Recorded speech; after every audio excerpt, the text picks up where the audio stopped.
Hi friends, good evening. Welcome to my channel. చూసారా, రేపు నవరాత్రులు స్టార్ట్. మా గుడి అన్నపూర్ణ దేవి ఉంటుంది. ఆ అమ్మవారికి రోజు ఒక అవతారం ఇస్తారు. వేరే విగ్రహం పెట్టారనమాట. ఇంకా ప్రిపరేషన్ జరుగుతుంది.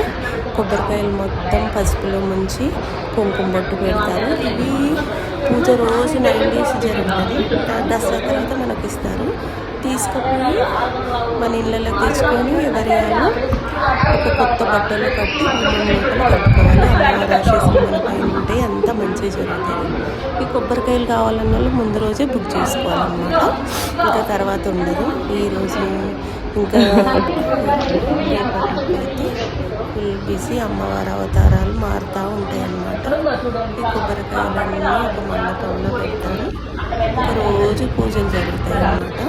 ఇట్లా మండపం లోపల ఒక మండపం వేసి అందులో పెడతారు అమ్మవారు. ఇదంతా పూజ జరుగుతుంది. అవి మనం నేర్చుకోవాలి. Okay friends, bye friends.